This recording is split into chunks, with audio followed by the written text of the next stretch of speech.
Bismillahirrahmanirrahim. Assalamualaikum warahmatullahi wabarakatuh. Alhamdulillahi wa kafa wassalatu wassalamu ala rasulillahi mustafa wa ala alihi wa man tabi'ahu bi ihsanin min ahli sidqi wal wafa. Allahumma salli ala Muhammad wa ala alihi wa sahbihi ajmain. Allahumma alimna ma yanfa'una wanfa'na bima 'allamtana wa zidna ilman nafi'a ya rabbal alamin. Hari ini kita akan membahas tentang pengantar tafsir ayat ahkam.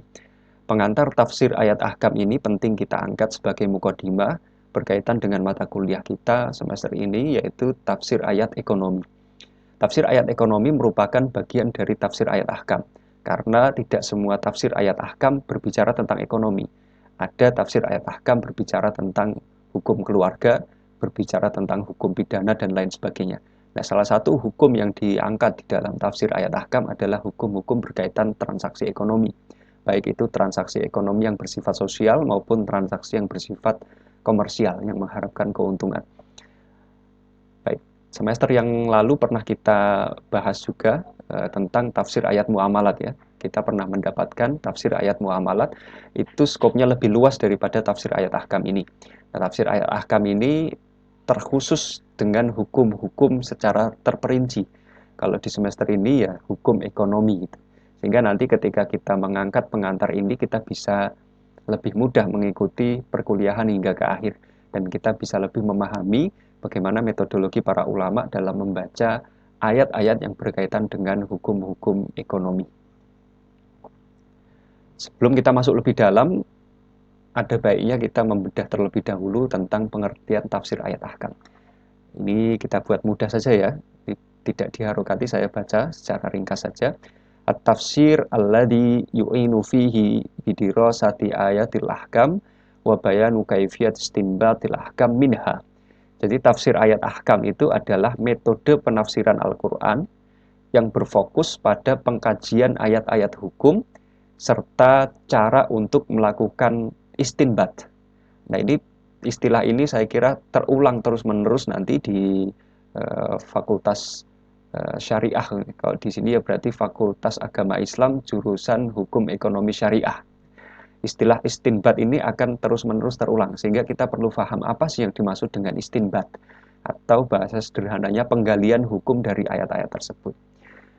Jadi tafsir ayat ahkam itu adalah sebuah metode yang digunakan oleh para ulama untuk menafsirkan Al-Quran. Fokusnya kemana? Fokusnya pada pengkajian, pemaknaan, pentafsiran ayat-ayat hukum, serta cara untuk melakukan simpulan hukum atau penggalian hukum dari ayat-ayat tersebut. Jadi yang dilihat Al-Quran, metodenya diarahkan kepada Al-Quran, fokusnya lebih rinci lagi Al-Quran dan yang mana ayat-ayat berkaitan dengan hukum. Ya. Nah, supaya apa ayatnya? Supaya kita bisa mengeluarkan hukum itu. Jadi kalau ada ayat ditafsirkan, ini ayat ini belum langsung keluar hukumnya. Kita perlu olah dengan metode tertentu, dengan kaidah-kaidah tertentu, sehingga nanti kesimpulan hukumnya akan keluar dari ayat itu. Maka ada jargon ya, kembali ke Al-Quran dan Sunnah. Ini perlu dirinci lagi. Kembalinya caranya bagaimana? Metodenya seperti apa? Nah, itu yang perlu kita pahami, sehingga kembali kepada Al-Quran Sunnah itu tidak semerta-merta langsung kembali kepada terjemahan Al-Quran dan Sunnah, tetapi kita juga dibekali dengan metode yang tajam, metode yang matang untuk dapat mengeluarkan simpulan hukum dari ayat maupun hadis yang kita baca tersebut. Nah, ini setidaknya pengertiannya. Dari pengertian ini kita bisa mengambil unsur tafsir ahkam. Unsurnya ada 3 paling tidak. Yang pertama, kita akan bertemu dengan ayat ahkam, ayatnya. Jadi ada Al-Quran, ya, kemudian ada surat, ada ayat. Nah, kita akan ketemu sama ayat-ayat tertentu yang berkaitan dengan hukum. Ahkam itu jamak dari hukum, pluralnya jamak dari hukum ahkam. Kita ketemu sama ayatnya. Kemudian kita juga akan ketemu dengan hukumnya, ahkamnya, hukum-hukumnya. Nah, kemudian kita juga akan menentukan istinbat ahkam, metode kita, cara kita untuk menyimpulkan hukum dari ayat itu. Jadi ada ayat, kita lihat, kita baca, kemudian ayat ini berpotensi mengeluarkan hukum tertentu. Berpotensi loh ya, berpotensi mengeluarkan hukum tertentu. Kenapa kok berpotensi? Karena belum tentu ayat ini bisa keluar hukumnya, tergantung siapa yang membaca, tergantung metode apa yang dipakai, sehingga hukumnya keluar seperti apa nanti. Nah, seperti itu. Kemudian proses pengeluaran hukum ini namanya istinbat. Gitu. Jadi nanti saya akan gambarkan dengan sebuah gambar, mudah-mudahan mahasiswa nanti bisa memahami gambar tersebut sehingga memudahkan tasawur ya, memudahkan gambaran kita. Di ayat, kemudian kita ketemu sama hukum, kita ketemu sama metodologi gimana caranya kita menyimpulkan hukum yang terkandung di dalam ayat itu. Yang ayat tadi berpotensi untuk mengeluarkan hukum. Begitu ya. Jadi 3 unsur tafsir ayat ahkam ini paling tidak yang akan kita geledah nanti selama perjalanan kita dalam mata kuliah tafsir ayat ahkam, khususnya tafsir ayat ekonomi. Nah, ayat ahkam itu apa sih? Ayat ahkam itu adalah ayat-ayat yang menjelaskan hukum-hukum fikih. Ya, hukum-hukum fikih. Hukum-hukum fikih itu ya hukum-hukum syariat yang bersifat praktis amaliyah. Jadi hukum itu kan ada 2, hukum praktis fikih yang rinci dan hukum global. Kalau kita belajar usul fikih, yang kita bahas itu hukum yang sifatnya global, universal, kaidah universal. Al-Qawaid Al-Kulliyah bahasa Arabnya. Tapi kalau kita belajar fikih, hukumnya bersifat rinci. Saya ulangi lagi supaya difahami ya pelan-pelan. Kalau kita belajar usul fikih, kita mempelajari kaidah yang bersifat global. Kalau kita belajar fikih, kita mempelajari hukum-hukum, kaidah-kaidah yang bersifat rinci dan praktis. Misalkan gini, kalau kita belajar usul fikih, kita belajar tentang al-amru misalkan, kata perintah. Ada satu kaidah mengatakan al-amru lil wujudi. Jadi kata perintah di dalam teks dalil, baik itu Al-Quran maupun As-Sunnah, itu mengesankan, menandakan bahwa teks maupun ayat itu tadi mengandung sebuah kewajiban. Kalau ada perintah di sana, misalkan wa aqimus sholat, dan dirikanlah sholat, kan ada perintahnya. Perintah untuk mendirikan sholat. Kalau ada perintah berarti hukumnya adalah paling tidak nanti wajib. Hukum aslinya itu wajib. Nah ini kan berarti kaidah umumnya. Tetapi kalau fikih nanti kita membahas bukan kaidahnya tetapi sholatnya itu yang kita bahas. Gimana sih cara sholatnya Nabi? Gimana cara sholat madhab Syafi'i? Gimana cara sholat madhab Hanafi? Cara sholat madhab Hambali? Cara sholat madhab Maliki misalkan. Nah, secara rinci, gimana Nabi mengangkat tangan? Apakah sedada atau sebawah telinga? Apakah Nabi menggerakkan jarinya ketika beliau bertasyahud atau diem saja? Nah, itu dibahas di dalam fikih. Nah, inilah yang dimaksud dengan ayat ahkam adalah ayat-ayat yang menjelaskan hukum-hukum fikih. Hukum fikih apa? Hukum fikih adalah hukum syariat yang bersifat praktis dan amaliyah. Yang menjadi dalil atas hukum-hukumnya baik secara nas atau secara istinbat. Nah ini secara teori kalau masih bingung ya nanti kita sambil jalan. Nanti saya akan terus dampingi supaya pengertian ini bisa difahami dengan baik seiring dengan berjalannya kuliah kita nanti. Nah ini saya kasih catatan, hanya saja para ulama tidak satu kata terkait jumlah pasti ayat-ayat Al-Quran. Karena kan ayat-ayat ahkam ya khususnya di dalam Al-Quran itu tidak satu kata. Jadi ulama berbeda pendapat berapa sih jumlah ayat ahkam di dalam Al-Quran gitu. Apakah semua Al-Quran yang 6.000 ayat, 6.000 sekian ayat itu semuanya ayat ahkam atau tidak? Nah, ulama berbeda pendapat. Pertama, ada golongan ulama yang mengatakan bahwa jumlah ayat ahkam di dalam Al-Quran itu terbatas.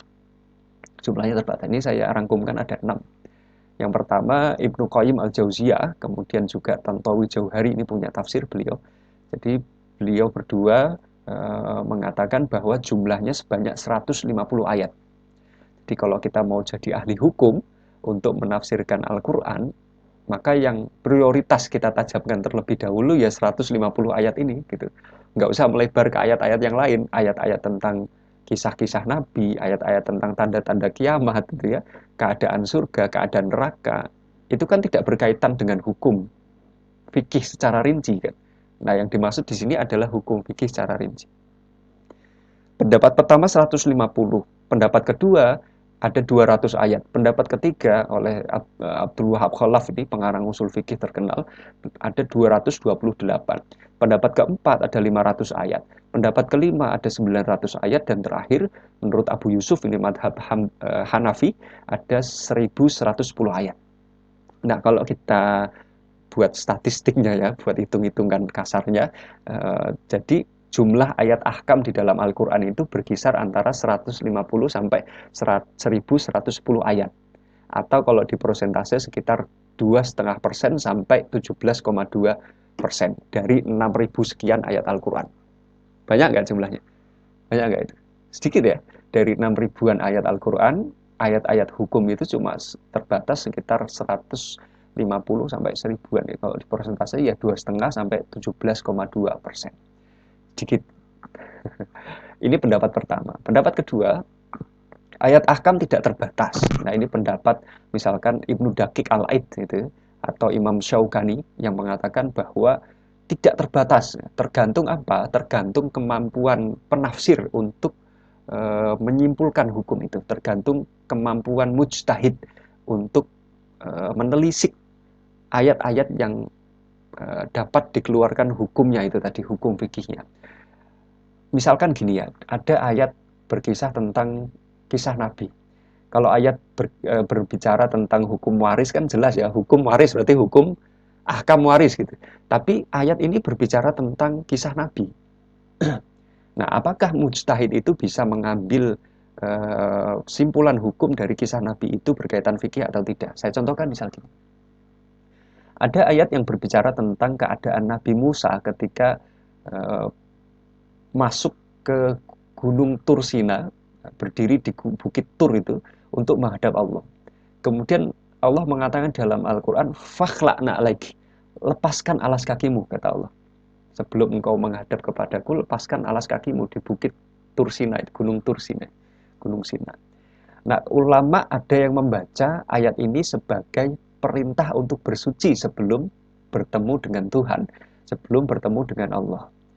Pertama harus bersuci dulu. Lepas sendal itu simbol dari bersuci gitu. Tetapi ada ulama yang lain tidak membaca seperti itu. Ulama lain membaca melepas alas kaki ketika ingin bertemu Allah itu adalah isyarat untuk melepaskan semua ego dunia, semua kepentingan dunia. Najis-najis yang sifatnya maknawi, bukan najis yang sifatnya fisik, yang hakiki, yang tampak gitu, tetapi yang sifatnya makna, kias gitu. Berarti kalau mau ketemu sama Allah itu paling tidak kita membersihkan hati kita. Lepas sendal itu maksudnya bersihkan hati. Tetapi ada ulama yang bisa lebih dalam. Oh, ini adalah perintah untuk bersuci secara fikih. Sehingga secara dohir ayat ini sebenarnya tidak terbaca ayat ini membicarakan tentang hukum. Tetapi ada mujtahid, ada para ahli tafsir, pakar tafsir yang membicarakan ayat ini, mengatakan ayat ini berbicara tentang hukum bersuci. Nah, seperti itu. Sehingga potensi untuk ayat-ayat yang lain untuk disimpulkan secara hukum fikih itu sangat mungkin. Maka ulama seperti Najmuddin Tufi, kemudian Ibnu Daqiq Al-Aid dan lain-lainnya ini mengatakan bahwa ayat ahkam itu tidak terbatas dalam Al-Quran. Nah, itu ya, jadi ahkam itu bisa ayat ahkam terbatas dan tidak terbatas. Kalau jumhur ulama yang mengatakan terbatas, secara dohirnya bisa terbatas. Adapun nanti secara batin dan maknawi itu nanti tergantung kapasitas seorang mufasir dalam melihat ayat tersebut. Ahkam, kita sekarang membahas tentang ahkam ya. Ahkam itu adalah bahasa Arab ya, dari kata hukmu. Aslinya al-hukmu, kemudian dijamakkan jadi al-ahkamu atau ahkam. Jadi bentuk satunya hukmun. Kalau bentuk jamaknya, pluralnya ahkam. Berarti ahkam itu hukum-hukum. Tafsir ayat ahkam berarti tafsir ayat hukum berkaitan dengan hukum. Nah, secara terminologi usul fikih ini nanti dipelajari ya. Saya kira sudah dipelajari ini di usul fikih. Hukum itu apa sih? Hukum itu adalah khitabullah ta'ala al-muta'alliqu bi fi'lil mukallafi bil iqtidai aw takhir aw wad' awil wad'i. Ya. Jadi titah Allah yang berkaitan dengan perbuatan manusia, mukallaf yang dibebani oleh syariat, baik berupa tuntutan, yaitu perintah larangan, pilihan, takhir, ataupun wad'i, yaitu menetapkan sesuatu berdasarkan faktor lain. Supaya lebih jelasnya ini ya, ini sekilas saja, nanti didalami lagi di usul fikih. Jadi hukum itu ada dua, hukum taklifi sama hukum wad'i. Hukum taklifi itu hukum pembebanan, hukum wad'i itu berkaitan dengan sebab, syarat, dan penghalang sesuatu. Kalau kita kembali ke sini ya, nah ini kan hukum itu apa sih? Perintah Allah, tuntutan Allah baik perintah maupun larangan. Perintah kalau tegas nanti jadinya wajib. Perintah kalau tidak tegas, perintahnya tidak ada lafadz yang tegas langsung, berarti nanti masuknya sunnah. Larangan kalau tegas dan kuat, masuknya ke hukum haram. Larangan kalau teksnya itu tidak tegas dan tidak kuat, maka nanti masuknya ke makruh. Kemudian ini ya, takhir, pilihan, itu masuknya ke mubah. Jadi kita diberi kebebasan untuk memilih, melakukan atau tidak. Nah kemudian wad'i itu berkaitan dengan sebab, syarat, dan penghalang. Misalkan sebab batalnya wudhu apa saja, nanti ada itu hukum-hukum wad'i namanya. Syarat sah sholat, syarat wajib sholat, itu ada nanti hukum-hukumnya. Kemudian penghalang mani', mani' nanti kaitannya dengan uzur atau mani' atau uzur, nanti kaitannya ada dua pembahasan itu. Misalkan apakah corona itu sebagai penghalang mani' ya, penghalang atau uzur. Ya, kalau sebagai penghalang berarti misalkan sholat Jumat di rumah karena satu kampung itu kena corona misalkan, atau di masjid itu dicurigai ada yang positif corona, sehingga diposisikan itu sebagai penghalang, corona sebagai penghalang sholat Jumat, berarti dia tidak boleh sholat Jumat di masjid gitu. Jadi corona itu menghalangi orang untuk sholat Jumat di masjid, maka dia mengganti jadi sholat duhur di rumah. Tapi kalau uzur, dia boleh tetap sholat di masjid gitu, meskipun dia boleh sholat di tempat yang lain, di rumah. Misalkan sholat 5 waktu ya, itu boleh di masjid ataupun itu. Hujan itu penghalang atau mani, penghalang atau uzur. Kalau dia uzur, berarti kita boleh tetap ke masjid walaupun hujan. Tapi kalau penghalang, berarti kita tidak boleh ke masjid ketika hujan itu turun. Nah, seperti itu kira-kira. Ini pembagian hukum. Hubungan tafsir, usul fikih, dan hukum. Baik, mudah-mudahan ini nanti bisa dipahami. Saya ada pohon ya, saya ada sebuah pohon. Pohon itu mengandung buah. Nah, ini ada beberapa gambar. Yang pertama, Al-Quran atau teks dalil itu sebagai pohon itu tadi, sumber hukum Al-Quran dan hadis ya, sumber hukum pokok pohonnya. Nah pohon ini punya potensi untuk mengeluarkan buah, punya potensi untuk mengeluarkan hasil. Buah ini adalah hasil dari pohon itu tadi. Tetapi buah ini tidak akan keluar kalau tidak ada pelaku, orang yang mengeluarkan, merawat pohon ini sehingga pohon ini berbuah. Itu ada pelakunya, itu yang hitam itu. Nah pelaku ini tidak cukup juga kalau pelaku ini tidak tahu caranya membuat pohon ini bisa berbuah. Itu ya, saya ulangi pelan-pelan saja. Jadi pohon itu ibarat sumber hukum. Pohon ini punya potensi berbuah. Nah buah ini tidak akan keluar menghasilkan buah. Pohon itu tidak akan menghasilkan buah kalau tidak ada yang merawat pohon itu secara baik. Ya buahnya asal-asalan aja jadinya gitu loh, nggak maksimal. Kalau ada orang yang merawat, Pak Tani yang merawat buah itu, merawat pohon itu, nanti hasilnya sangat maksimal, sangat baik sekali. Itu ya. Jadi kita bisa bedakan antara pohon yang dirawat dan pohon yang tidak dirawat. Kan hasilnya lebih baik pohon yang dirawat buahnya. Nah, buah ini juga tidak bisa keluar kalau Pak Taninya tidak tahu cara menghasilkan buah, merawat pohon. Nggak tahu cara pupuknya, nggak tahu cara menyianginya, nggak tahu cara pembibitannya, itu juga tidak bisa. Nah, pohon ini ibarat Al-Quran dan Sunnah, sumber hukum. Buah ini adalah hukum fikihnya, hasil dari Al-Quran dan Sunnah tadi. Pelakunya itu adalah mufasir, orang yang menafsirkan Al-Quran dan hadis tadi. Pelaku tidak bisa begitu saja membaca Al-Quran dan hadis kemudian menghasilkan hukum fikih tanpa mengetahui caranya. Nah, cara inilah nanti yang dibahas di dalam ilmu usul fikih. Itu. Cara ini nanti yang dibahas di dalam ilmu usul fikih.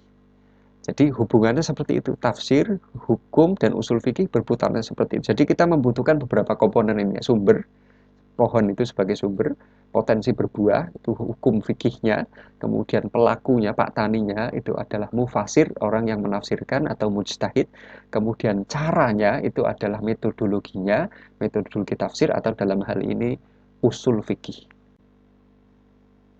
Syarat-syarat mufasir.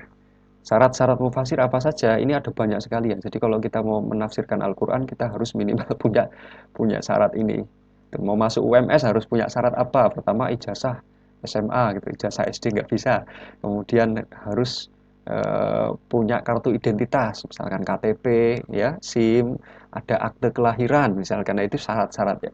Sehingga kalau syarat itu tidak terpenuhi, nanti tidak bisa masuk ke salah satu institusi. Syarat ini tidak terpenuhi, maka kita tidak boleh menafsirkan Al-Quran. Wah, ini syaratnya berat sekali berarti ya. Gimana nih di hukum ekonomi ataupun bisa nggak kita memenuhi klasifikasi syarat ini gitu? Kompetensinya sampai nggak itu? Passing grade-nya sampai nggak? Yang pertama kita harus tahu bahasa Arab. Nah, minimal itu. Kalau cuma bahasa Arabnya huwa humahum, hiya humahuna, anti antuma antum, itu belum cukup ya, belum cukup. Kemudian kita juga tahu ilmu nahwu, ini ilmu gramatikal bahasa Arab ya, nahwu sorof itu jadi satu. Kemudian kita juga harus tahu istiqok. Istiqok itu adalah akar kata. Akar kata, misalkan ada kata adainu, adainu hutang ya. Itu akar katanya dari apa? Apakah sama dengan adinu yang agama itu atau tidak misalkan? Dan lain sebagainya. Ini akar kata ya, pengetahuan ini masuk dalam kajian bahasa juga. Kemudian kita juga harus paling tidak mengetahui ilmu balaghah, balaghatul Quran. Nah, ini ada insya Allah pelajarannya, mata kuliahnya, insya Allah bisa membantu kita. Kemudian ilmu kiroat ini penting, sehingga nanti kita tidak salah tafsir. Kalau kiroat ini penafsirannya apa, kiroat itu penafsirannya gimana. Kalau ada satu ayat, dua kiroat, apakah dua kiroat ini saling membatalkan atau tidak di dalam satu ayat itu. Kiroat itu adalah lahjah pembacaannya, pembacaan. Jadi riwayatnya nyambung juga ke Nabi.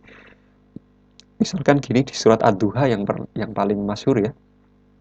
Kita mengatakan kalau kiroah kita wadduha, tapi ada di sana orang membaca wadduha walaili idza saji, dan seperti itu adalah keragaman kiroah di dalam ilmu Al-Quran. Kemudian kita juga tahu ilmu usuluddin, ilmu akidah, ilmu tauhid ya, ilmu kalam. Kita juga harus tahu ilmu usul fikih, dipelajari juga asbabun nuzul, sebab turunnya ayat itu nasakh mansukh. Jadi ayat itu hukumnya masih berlaku atau tidak, atau sudah digantikan dengan hukum yang lain. Nah, ayatnya dihapus tidak di dalam Al-Quran. Mungkin nggak Al-Quran itu menghapus ayatnya gitu loh. Mungkin nggak Allah memerintahkan sesuatu, kemudian sebelum kita lakukan, perintah itu dibatalkan. Nah, seperti itu. Nasakh mansukh gitu ya. Kemudian kita juga tahu ilmu fikih. Nah, ini yang penting juga. Kemudian yang terakhir ilmu hadis, paling tidak 12 ini. Pak, kok berat sekali syaratnya? Lah ya emang berat. Menjadi mufasir itu berat itu. Makanya nggak ada profesi sekarang jadi mufasir ya. Kalau ada orang Badan Pusat Statistik yang tukang sensus ya, datang ke rumah kita, tok-tok, Assalamualaikum. Pak, mau pendataan. Ini Pak, sensus penduduk gitu ya. Bapak nama Subhi gitu kan. Kemudian pekerjaannya apa Pak? Mufasir. Wah, itu nggak ada pekerjaan mufasir ya. Karena ini susah gitu, karena susah. Eh, itu perlu syarat yang banyak, sehingga syarat ini harus kita penuhi. Tapi apakah bisa kita memenuhi syarat ini? Nah, ini saya kasih catatannya. Jadi ya, syarat-syarat tersebut ditujukan kepada yang akan tampil mengemukakan pendapat baru. Jadi syarat-syarat yang 12 tadi itu bagi orang-orang yang mengemukakan pendapat baru. Jadi ide baru atau teori baru. Kalau dia mau menawarkan teori baru di dalam disiplin ilmu tafsir, maka paling tidak dia harus menguasai 12 itu minimal itu, minimal itu. Bukan bagi yang hanya menyampaikan pendapat mufasir yang selama ini dikemukakan. Kalau kita modelnya penikmat membaca kitab tafsir, membaca buku tafsir, maka kita levelnya yang kedua ini, bukan mengemukakan teori baru, tetapi kita meneruskan pendapat para ulama yang lalu yang telah ada di dalam kitab-kitab tafsir yang ada gitu. Bedanya apa? Pendapat baru tuh gini, teori baru yang tidak ada sebelumnya. Tapi kalau dan itu susah, sulit. Sampai sekarang kayaknya jarang orang yang bisa sampai ke tingkat itu ya. Sedikit sekali yang baru yang sampai tingkat itu. Nah, kebanyakan dari kita, saya itu kan kita semua orang awam yang paling mudah yang mengakses pendapat para mufasir yang ada di kitab-kitab tafsir gitu. Mengemukakan pendapat baru boleh nggak ya? Boleh aja, bebas, nggak apa-apa. Yang penting syarat-syaratnya terpenuhi. Tapi kalau nggak terpenuhi syarat-syaratnya, kita ngoyo, kenceng, pokoknya saya harus cari pendapat baru gitu. Nggak mau ngikuti pendapat yang sudah ada. Wah itu malah jadinya kadang-kadang kurang kurang bagus gitu. Jadi kalau misalkan gini loh, kita mau goreng bakwan ya, mau goreng bakwan nih.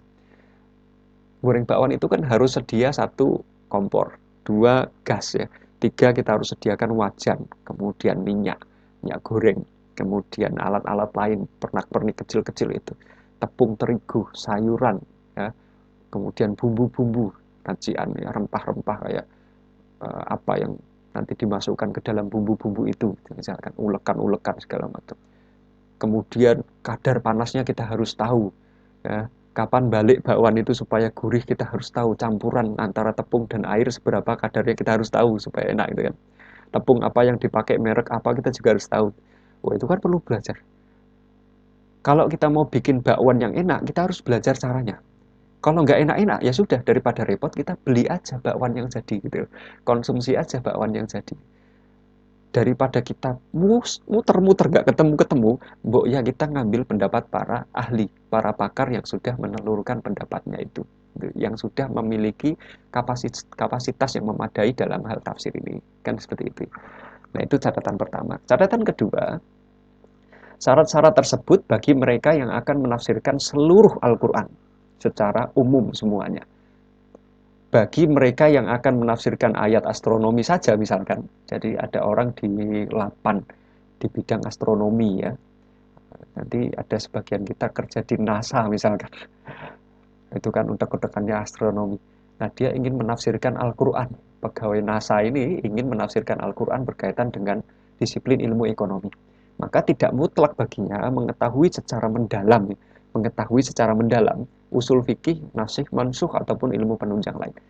Tapi mengetahui paling tidak secara permukaan. Kalau tidak mendalam, ya paling tidak permukaan dia tahu tentang usul fikih, nasikh, mansukh, dan ilmu penunjang lain. Hanya saja syarat secara mendalam itu dilakukan bagi orang yang ingin menafsirkan secara dalam semua ayat di dalam Al-Quran. Gitu. Kalau menafsirkan ayat ekonomi ya berarti paling tidak kita mengerti disiplin ekonomi, basicnya ada untuk melihat ayat-ayat itu secara pandangan ekonomi. Gitu. Ya catatannya dua ini. Kok ada orang nafsirkan Al-Quran tapi kok melenceng akidahnya, kemudian jadi orang sesat, jadi tafsiran yang wah menyesatkan orang banyak, bikin susah itu tafsirannya bikin susah. Seharusnya ketika Al-Quran itu dipelajari, Al-Quran memudahkan hidup kita, menjadikan hidup kita lebih nyaman gitu. Tapi begitu dia belajar Al-Quran, rupanya hidupnya tambah susah, tambah pendendam, tambah emosional itu, nggak mau gaul sama orang. Nah ini kan efek keliru dalam melihat ayat, dalam melihat hadis dalil. Sebabnya apa kekeliruan itu terjadi? Pertama, subjektivitas mufasir. Kepentingan dari mufasir itu. Kepentingan politik, dia nafsirkan Al-Quran. Kepentingan politik misalnya. Kepentingan dagang, kepentingan macam-macam. Kayak di zaman saya kecil dulu ada salah satu partai berlambang pohon gitu kan. Wah, itu disudutkan dengan salah satu ayat. Wala taqraba hadhihi syajarah. Janganlah kamu dekati pohon ini. Berarti partai yang gambarnya pohon nggak boleh didekati. Oke, gitu ya. Nah, ini kan tafsir subjektif ya, sesuai dengan kepentingan dia. Nah, misalkan juga ada tafsir hadis yang Rasulullah mengatakan, ana wa kafilul yatim hakadha fil jannah. Saya seperti dua jari ini dengan orang yang mengadvokasi orang yang merawat anak yatim. Dua ini. Berarti pilihlah partai nomor dua misalnya. Wah, itu kan tafsir yang punya kepentingan-kepentingan politis ya. Nah, ini jadi nanti tafsirnya tidak bagus, jadi efeknya keliru gitu. Kemudian yang kedua, orang itu tidak memahami konteks sejarahnya, sebab turunnya ayat, hubungan ayat ini dengan ayat sebelumnya, ayat sesudahnya itu tidak diketahui, sehingga tidak bisa membaca Al-Quran secara komprehensif ya, blank, buta dia, bacanya buta. Kemudian yang ketiga, tidak mengetahui siapa pembicara atau mitra dan siapa yang dibicarakan. Ayatnya ditujukan kepada orang Quraisy, kepada orang kafir misalkan, kepada orang Yahudi, orang Nasrani. Tetapi kok kemudian ayat itu dialihkan kepada orang Muslim, ya kan tidak pas tentu tafsiran. Kemudian kendala pengetahuan menyangkut ilmu-ilmu alat, tadi bahasa Arab, usul fikih, balaghah dan seterusnya. Kekeliruan dalam menerapkan metode, ini juga penting. Metode yang dipakai metode apa? Tafsir bil ra'yi, tafsir bil maksur, nanti ada. Nah, saya kira itu sebab-sebab kekeliruan tafsir. Selanjutnya kita masuk ke terjemahan Al-Quran. Nah, ini penting juga karena nanti dalam kajian tafsir, sumber yang paling mudah kita akses ya, itu adalah terjemahan Al-Quran. Bagaimana Al-Quran ini posisinya dalam tafsir itu, terjemahan itu seperti apa sih, nanti kita lihat. Nah, ini poin pentingnya, terjemahan Al-Quran merupakan bagian dari tafsir. Nah, ini penting ya. Jadi terjemah Al-Quran itu tafsir gitu. Tapi bentuknya ringkas, terjemahan kata per kata gitu. Itu bagian dari tafsir. Gitu. Makanya tafsir dari terjemahan itu melelahkan gitu. Jadi Al-Quran diterjemahkan, terjemahannya ini kita tafsiri lagi. Berarti tafsir keberapa itu? Pertama, kedua ya. Al-Quran diterjemahkan, yang notabene terjemahan Al-Quran itu adalah tafsir juga. Kemudian kita menafsirkan terjemahan Al-Quran. Kan repot gitu. Nah, ini perlu kita pahami. Jadi terjemahan Al-Quran itu merupakan bagian dari tafsir. Bagian dari tafsir. Bukan Al-Quran. Bukan Al-Quran. Itu interpretasi terhadap Al-Quran. Awalnya dulu diharamkan. Awalnya ditolak. Ada penolakan terhadap penerjemahan Al-Quran itu. Karena nanti dikhawatirkan orang memandang bahwa terjemah Al-Quran itu Al-Quran. Sebagaimana kitab-kitab yang lain. Ketika diterjemahkan ke bahasa yang lain, orang menganggap kitab bahasa itu ya kitab itu gitu. Nah, awal-awal ada penolakan dari beberapa para ulama. Kemudian ada gerakan penerjemahan oleh para orientalis. Ini tahun-tahunnya nanti bisa dibaca sendiri ya, ini datanya ada. Dari tahun 1135 ini sampai saya tulis di sini 1840. Ini oleh para orientalis. Tapi orientalis ini perlu dipahami, orientalis itu gini, orientalis itu orang barat yang belajar timur. Orang barat bukan posisinya di barat, enggak, tapi worldview, cara pandang, ideologi barat, orang dengan bekal worldview barat memandang tafsiran timur, mempelajari timur. Gunanya untuk apa? Untuk merusak timur. Jadi nanti mungkin di dalam mata kuliah worldview ya, worldview cara pandang, nanti kita akan dibantu untuk memahami apa sih worldview itu, apa sih cara pandang itu, pandangan alam itu apa sih gitu. Sehingga kita bisa membedakan cara pandang barat dan timur. Barat dan timur itu maksudnya bukan posisi ya. Karena kalau kita artikan orang barat yang belajar timur untuk merusak timur, berarti nanti ada orang Islam di barat yang belajar tentang timur, tentang Islam gitu, untuk merusak Islam. Ya, jadi tidak seperti itu, tidak mentah seperti itu. Barat maksudnya adalah worldview barat yang digunakan, yang belajar tentang worldview timur, orang dengan basic barat belajar worldview timur untuk merusak worldview timur. Nah, seperti itu. Nah, biasanya penerjemahan ini sifatnya politis destruktif gitu. Kalau di zaman dulu kita mengenal politik belah bambu ya di Indonesia. Jadi yang satunya diinjak, yang satu dinaikkan, itu kan belah bambu. Jadi umat Islam di Indonesia yang satunya diinjak, yang satunya dinaikkan. Kalau kita mau nyigar bambu, belah bambu itu. Nah, itu juga orientalis yang masuk ke Indonesia itu modelnya seperti itu. Dulu Senok nanti silahkan dibaca sejarahnya Senok dalam menafsirkan Al-Quran, produk-produk ilmiah beliau di dalam kajian keislaman. Nanti kita bisa melihat dan kita nilai seberapa tajamnya itu untuk kaum muslimin di Indonesia gitu ya. Nah, kemudian penerjemahan oleh orientalis ini umumnya tidak dari bahasa Arab, namun dari bahasa kedua, misalkan dari bahasa Latin. Jadi mereka menerjemahkan Al-Quran itu dari bahasa Latin, kemudian diterjemahkan ke bahasa Jerman, ke bahasa Inggris, ke bahasa yang lain-lain gitu. Nah, sehingga kasusnya sama seperti tadi, Al-Quran ada terjemahan kemudian ditafsiri. Atau begini, Al-Quran ada terjemahan diterjemahkan lagi. Nah, modelnya seperti itu sehingga rantainya lebih panjang untuk sampai ke sumbernya, Ini terjemahan oleh para orientalis ya. Kemudian terjemahan internal ini ada, nanti silahkan dibaca. Yang paling masyhur itu terjemahannya Abdullah Yusuf Ali di tahun 1934. Judulnya The Holy Quran Text Translation and Commentary. Jadi ini terjemahan yang dulu kemarin ya, baru kemarin Februari ini saya melihat ada di salah satu lapak gitu. Orang jual ini, buku ini terjemahan pertama ini. The Holy Quran Text Translation and Commentary. Ini sudah ada di Indonesia. Sudah ada. Teksnya sudah ada, nanti silahkan bisa dicari. Di lapak online juga banyak ya. Banyak. Kemudian penerjemahan ke dalam bahasa Indonesia. Ini dari tahun 1950 sampai 1984. Tetapi di awal lagi itu pernah ada terjemahan oleh Syekh Abdul Rauf Fansuri tahun 1615 gitu ya. Seorang ulama dari Singkel, Aceh. Terjemahannya Turjuman Al-Mustafid. Saya juga pernah melihat kitab ini secara langsung ya. Pernah tahu kitab ini ada di Indonesia gitu. Maksudnya nanti kalau teman-teman mau mencari atau mau membeli sudah ada di Indonesia. Jadi nggak hilang, ini kitabnya nggak hilang. Turjuman Al-Mustafid ini sudah dipasarkan juga di Indonesia.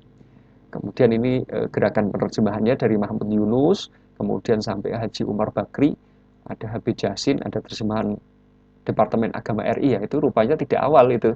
Departemen Agama baru menerjemahkan Al-Quran itu tahun 1964. Baik. Nah, ini yang ingin saya garis bawahi yang penting ya. Kendala tafsir terjemahan. Ini kendala tafsir terjemahan. Jadi terjemahan Al-Quran itu sekali lagi itu bagian dari tafsir ya, bagian dari tafsir. Membantu memang jika kita tidak mengerti bahasa Arab secara mendalam, ayat-ayat di dalam Al-Quran itu bisa dibantu untuk difahami dengan terjemahan yang ada. Kalau sekarang terjemahannya dari Lajnah Pentasih Al-Quran Kemenak gitu ya, itu sudah ada kan terjemahan, itu cukup membantu. Tetapi kita tidak boleh berhenti di terjemahan. Ya, jadi terjemahan itu ibarat senter itu loh. Kalau kita gelap jalannya, kemudian kita nyenter itu kan paling berapa meter itu jarak senter yang 2 baterai besar-besar itu ya paling berapa meter itu jaraknya. Kalau buat nyenter ke Gunung Lawu atau Gunung Merapi dari bawah itu kan nggak bisa, nggak sampai. Jadi hutan di atas gunung itu kita senter nggak bisa. Kegelapan di atas nggak bisa ditembus. Paling beberapa meter di sekitar kita. Itu adalah terjemahan. Jadi untuk memahami Al-Quran bisa membantu secara tipis-tipis aja, gitu. Tipis-tipis, tapi tidak secara mendalam, gitu. Karena apa? Al-Quran ini membutuhkan keilmuan khusus untuk kita mengerti. Kalau kita periksa lab ya, cek lab di laboratorium, cek darah itu kan, hasilnya keluar, ada dokter nanda tangani di sana ya, petugas lab tanda tangan, kemudian ada nama kita, alamat kita, golongan darah, apa angka-angka segala macam. Bisa nggak kita baca hasil lab itu? Rekam medis itu bisa nggak kita baca? Bisa. Tapi memahami secara mendalam bisa nggak? Angka-angka yang kayak gitu ya. HBSG sekian-sekian dan lain-lain. Bisa nggak? Sulit kita memahami kalau kita tidak memiliki latar belakang keilmuan yang berkaitan dengan Al-Quran. Gitu. Sulit. Kalau cuma baca bisa gitu kan. Kita juga Al-Quran kita baca bisa, tapi untuk memahami Al-Quran secara mendalam, kita butuh ilmu lain. Yang khusus ilmu itu membantu kita untuk memahami Al-Quran. Salah satunya adalah ilmu tafsir ini. Ilmu tafsir. Gitu. Nah, karena banyak di dalam Al-Quran itu ada satu ayat itu maknanya banyak. Misalkan ayat tentang quru. Jadi kalau orang apa namanya, orang dicerai ya, perempuan dicerai oleh suaminya, maka dia harus, atau suaminya meninggal, maka dia harus menunggu 3 quru baru kemudian boleh menikah lagi. 3 quru itu apa? Jadi ulama menafsirkan quru itu pertama adalah 3 kali suci. Jadi haid, suci, haid, suci, 3 kali suci. Ada juga ulama yang mengatakan quru itu bukan suci, apa, haid. Jadi, haid, suci, haid, suci, haid. Nah, 3 kali haid. Gitu. Nah, ini kan perbedaan makna. Jadi satu ayat maknanya macam-macam, atau satu makna banyak ayat. Gitu. Oh, ini di Al-Quran banyak sekali. Di Al-Quran banyak sekali. Kalau di Indonesia kan macam-macam ya. Kita punya beras kayak gini. Kita punya kalau masih ditanam di sawah, tancap itu ya, kayak rumput itu. Kemudian ada bulir-bulirnya, namanya tanaman apa? Padi, ya kan? Tapi kalau bulir-bulir itu kita lepas, nah bulir-bulir itu namanya apa? Ya, gabah. Ya. Gabah. Kalau bulir-bulir itu kulitnya kita lepas, ya kan? Sudah kita olah khusus, kita seleb, mau diseleb itu keluar putih-putihnya, bijinya keluar, itu namanya apa? Ya, bijinya dilepas kulitnya, namanya beras, ya kan? Kalau berasnya patah-patah namanya menir, gitu kan? Namanya menir, gitu. Nah, kalau beras itu dimasak kebanyakan air, namanya bubur, gitu. Kalau beras itu dimasak gosong di pancinya, gosongannya namanya apa? Intip. Kalau beras itu dimasak kemudian dibuntel pakai daun kelapa, namanya apa? Ketupat. Kalau dibuntel pakai daun pisang, namanya apa? Lontong, ya kan? Ya, macam-macam. Hanya dengan satu kata, beras. Nah, dalam Al-Quran banyak juga seperti itu. Seperti unta, itu nanti maknanya banyak. Ada nakoh, ada jamal, ada ibil, dan lain-lain. Ini butuh butuh keilmuan khusus. Solusinya apa? Solusinya adalah bekali diri kita dengan ilmu alat. Tadi, kalau bisa belajar bahasa Arab, ini masih semester sekian, belajar bahasa Arab masih cukup, ya belajar, kejar. Cari lembaga yang menawarkan pembelajaran bahasa Arab, sehingga bukan belajar bahasa Arab ya, agar kita mampu memahami Al-Quran berbekal bahasa Arab itu tadi. Di Solo, di UMS sudah punya loh. Di UMS ada lembaga bahasa Arab Ma'had Abu Bakar As-Siddiq misalkan. Itu di bawah UMS, AUM dari UMS ya. Nanti ada depan farmasi. Coba cari-cari info di sana untuk belajar bahasa Arab. Sehingga nanti menafsirkan Al-Quran, ayat-ayat ekonomi itu lebih mudah. Lebih mudah. Kemudian rujuk ke penafsiran pakar. Kalau kita nggak paham, nggak usah ngotak-atik gaduk, nggak usah ngotak-atik gaduk, tapi rujuk ke penafsiran para pakar, para ulama tafsir. Nah, masalahnya, masalah lagi, penafsiran para ahli itu berbahasa Arab. Jadi kitab-kitab tafsir itu berbahasa Arab. Wah, kita bahasa Arabnya belum cukup. Maka solusi berikutnya apa? Rujuk ke tafsir berbahasa ibu. Maksudnya kalau kita orang Indonesia ya tafsir berbahasa Indonesia asli, bukan tafsir terjemahan diterjemahkan ke dalam bahasa Indonesia. Kan misalkan ada tafsir Ibnu Katsir nih, kemudian diterjemahkan tafsir Ibnu Katsir itu ke dalam bahasa Indonesia, berarti terjemahan tafsir Ibnu Katsir itu. Itu kalau bisa jangan, kalau bisa jangan. Kalau memang mau beli ya nggak apa-apa, tapi kalau bisa jangan. Karena biasanya tafsir terjemahan itu tafsir yang bikin kita puyeng, bikin kita pusing. Jadi lihat ya, Al-Quran ditafsirkan oleh Ibnu Katsir dengan bahasa Arab. Ya, Ibnu Katsir tafsirannya ditafsirkan lagi dengan penerjemahan ke dalam bahasa Indonesia. Gitu. Bayang nggak? Ini sudah tafsir itu berat, ditafsirkan lagi tambah berat. Makanya standar kalau kita membaca buku terjemahan itu terjemahannya bagus atau tidak. Coba kita lihat, kalau kita baca buku terjemahan kok kita paham, nggak pusing kepala kita, berarti terjemahannya bagus. Kita tidak merasa membaca buku terjemahan, berarti terjemahannya bagus. Tapi kalau kita membaca buku terjemahan dan kita yakin betul dan merasakan berat bahwa ini adalah buku terjemahan gitu, merasakan berat gitu. Ini berarti terjemahannya kurang bagus. Meskipun ada kelemahannya juga, orang menafsirkan atau menerjemahkan buku bahasa Arab ke dalam bahasa Indonesia dengan bahasa Indonesia, kalau dia saklek, letterlek gitu kan, maknanya tidak jauh, tetapi berat dicerna. Tapi kalau dia terjemahannya terjemahan luwes ya, terjemahan bebas, luwes, dia mudah difahami, meskipun risikonya maknanya kadang-kadang bergeser agak jauh. Nah, seperti itu.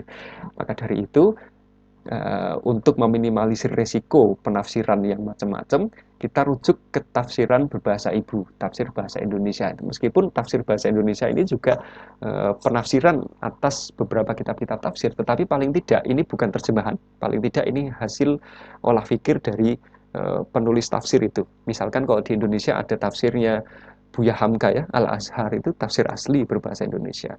Atau ada tafsirnya Pak Quraisy Shihab Al-Misbah itu juga bisa jadi referensi tambahan bagi kita.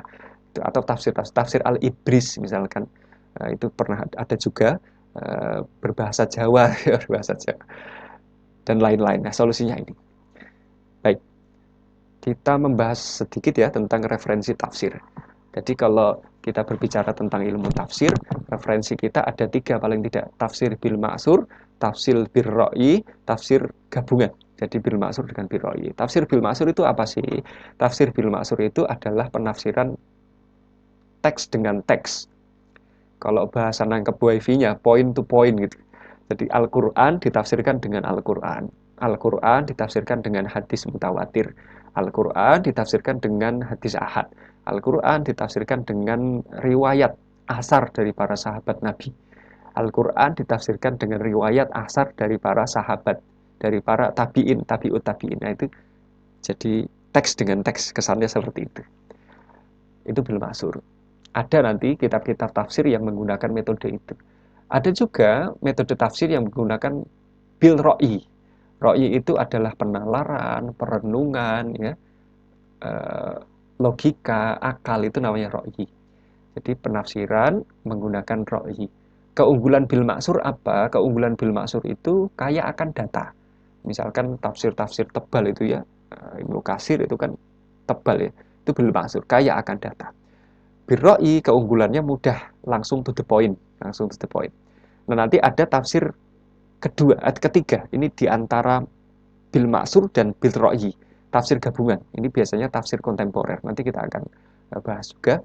Ini yang saya rekomendasikan di gabungan ini, sehingga nanti teman-teman ketika mengkaji ayat-ayat ahkam, khususnya ayat-ayat ekonomi, dapat mudah memahami ayat tersebut. Coba kita lihat ya, ini bibliografi sederhana saja saya buat. Tafsir bil maksur, nah, contohnya ini berdasarkan sumber penafsirannya, ini ada tafsir bil maksur.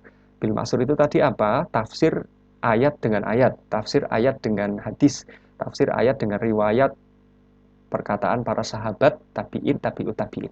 Nah, pertama ada tafsir Tobari. Nah, ini di Perpus UMS, Perpus Pusat ada. Perpus Pasca juga ada. Kalau teman-teman pernah silaturahmi ke Perpus ya, nanti silahkan dibaca, di sana ada tafsir Tobari, ada tafsir Tobari juga di Pasca Sarjana, Perpus Pasca. Tafsir Tobari ini mengandung banyak cabang ilmu. Nah, jadi ada di dalamnya kajian tentang bahasa, nahwu, riwayat, qiraat, dan sebagainya. Maka saya katakan tafsir bil maksur ini dia kaya akan data. Jadi para peneliti ya, orang mau riset itu pakai bil maksur ini enak sekali, datanya banyak. Jadi nanti ketika ingin menafsirkan ayat tidak langsung ke maknanya apa sih gitu, tapi menggunakan riwayat bersambung. Jadi sahabat ini an terus nyambung sampai Rasulullah. Maknanya ini apa sih gitu? Atau sampai para sahabat, an Ibnu Abbas. Ibnu Abbas menafsirkan ayat ini sebagai apa maknanya? Baru seperti itu. Jadi panjang. Tetapi ini memiliki kelemahan karena nanti tafsir bil maksur ini karena panjangnya data itu sehingga kita butuh stamina yang ekstra untuk membaca tafsir bil maksur ini. Gitu. Nggak betah lama biasanya. Kalau nggak sabaran itu nggak betah tafsir bil maksur ini kita baca. Mana ayatnya kita cari-cari dari tadi cuma an gitu terus ya. Panjang. Kemudian tafsir Tobari ini punya karakteristik juga kandungannya lengkap gitu. Jadi berperan penting bagi pengkaji dalam menambah wawasan itu karena memang datanya banyak tadi. Tafsir Tobari. Kedua, selain tafsir Tobari, nanti mahasiswa juga bisa mengakses ini tafsir Ibnu Katsir. Nah, tafsir Ibnu Katsir. Tafsir Ibnu Katsir ini termasuk tafsir bil maksur ya. Tafsir ini sebenarnya namanya bukan tafsir Ibnu Katsir. Tafsir ini namanya tafsir Al-Quran Al-Azim gitu. Atau lebih dikenal dengan tafsir Ibnu Katsir karena penulisnya, penyusunnya adalah Ibnu Katsir. Nah, ini juga metodenya sama dengan tafsir Tobari tadi. Ini yang paling banyak nih di Indonesia. Sudah ada terjemahannya. Nah, kadang-kadang juga kita melihat ada di pasaran buku itu ya, di samping terjemahannya kita melihat ada ringkasan, misalnya, ringkasan tafsir Ibnu Katsir. Kenapa diringkas? Karena riwayat-riwayat itu dihilangkan, langsung poin-poinnya saja, gitu. Langsung poin-poinnya sehingga tidak terlalu tebal dan tidak membutuhkan energi ekstra untuk membacanya, gitu. Langsung to the point ya. Ini yang kedua. Kita masuk ke tafsir Birroi. Kita ulangi ya, tafsir bil maksur paling tidak nih ya, meskipun ini kitabnya masih banyak yang lain, tapi paling tidak kita kenal dua kitab ini. Yang pertama tafsir Tobari, yang kedua tafsir Ibnu Katsir. Kita masuk tafsir Birroi, ya, berdasarkan sumber penafsiran kita punya ini tafsir judulnya At-Tafsiru Al-Kabiru atau tafsir Mafatihul Ghaib atau tafsir Ar-Razi. Nah, ini ada di perpus pusat sepertinya ada, saya pernah nemu ya. Tapi entah dipinjam atau tidak, tapi terbatas. Tafsir Kabir di perpus pusat kayaknya terbatas. Nah, kalau teman-teman mau mengakses tafsir ini ada juga di perpus Ma'had Abu Bakar As-Siddiq ini ada tafsir Al-Kabir ini, tafsir Mafatihul Ghaib. Di perpus Pasca ada kayaknya ada satu. Atau di Maktabah Syamilah bisa download juga di PDF-nya ada di internet sudah tersedia. Ini ditulis oleh Ar-Razi atau Fakhruddin Ar-Razi. Fakhruddin Ar-Razi tahun 554 Hijriah. Ini ada 17 jilid ya. Tergantung cetakan juga sih. Saya pernah dapat yang 8 jilid ya. Saya pernah dapat yang 8 atau 7 itu saya kalau tidak salah. Nah, kalau 17 jilid itu terdiri dari 36.200 halaman. Belum termasuk indeksnya. Tebal. 17 jilid ya tafsir. Ini menggunakan metode Ar-Ra'i. Kemudian yang kedua, ini tafsir Jalalain. Nah, ini yang banyak juga di Indonesia ya. Ditulis oleh dua imam. Yang pertama Jalaluddin Al-Mahalli, yang kedua Jalaluddin As-Suyuti. Makanya namanya Jalalain, ada dua. Ya dan nun itu menandakan bahwa ada kesan dua di Jalalain. Yang pertama ditulis oleh Imam Jalaluddin Mahalli. Ya. Jalaluddin Mahalli, kemudian nanti diteruskan oleh murid beliau Imam Jalaluddin As-Suyuti. Imam Jalaluddin Mahalli menulis tafsir ini dari surat Al-Baqarah sampai Al-Kahfi. Ya, bukan sampai Al-Isra, Al-Baqarah sampai Al-Isra. Kemudian beliau wafat, diteruskan oleh murid beliau dari Al-Kahfi sampai Al-Fatihah, karena Al-Fatihahnya belum. Ke belakang, ke depan lagi.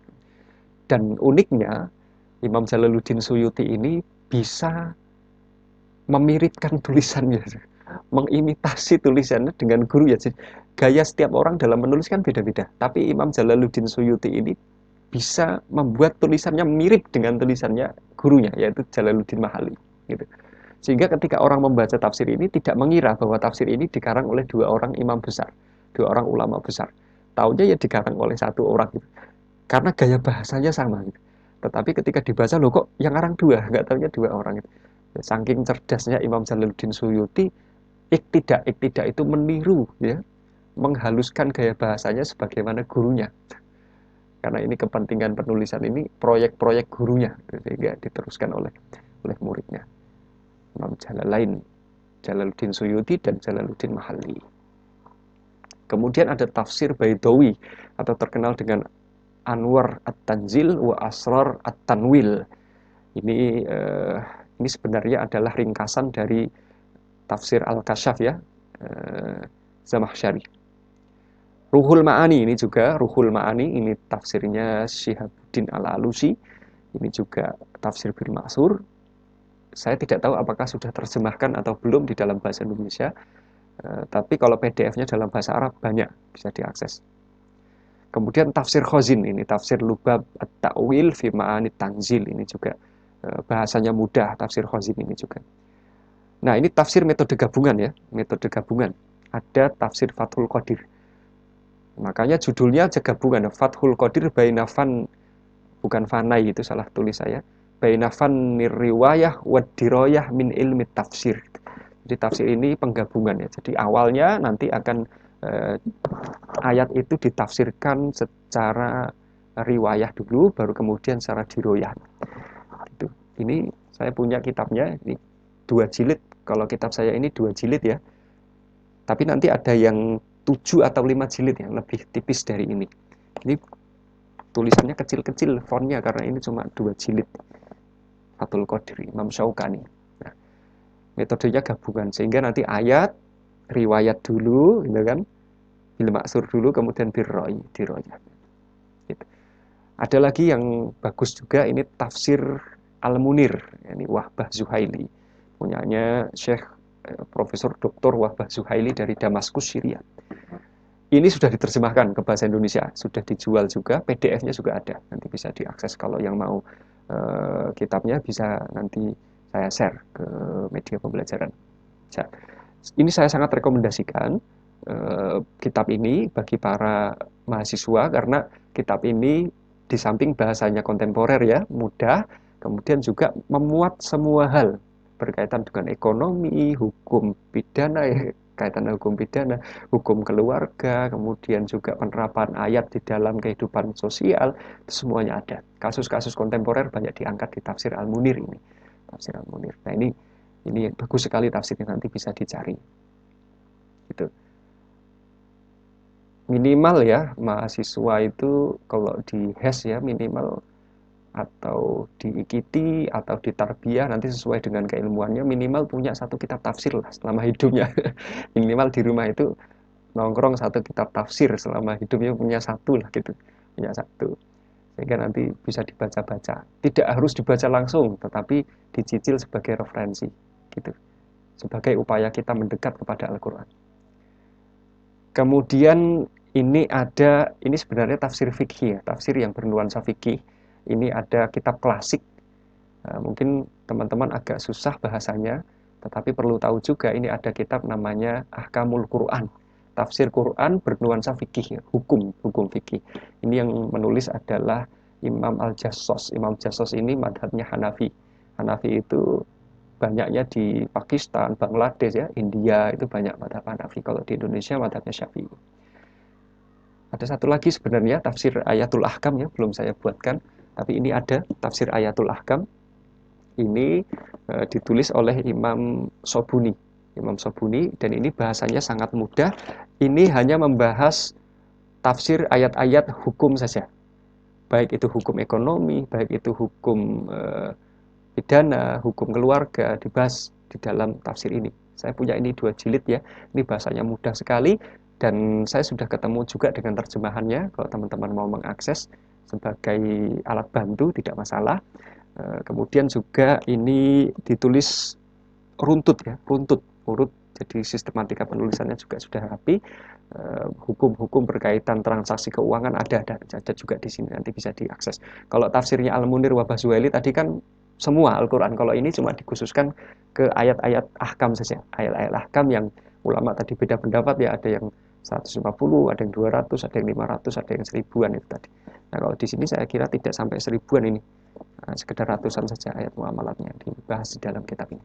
Baik. Terima kasih, mudah-mudahan bermanfaat. Billahi taufiq wal hidayah. Assalamualaikum warahmatullahi wabarakatuh.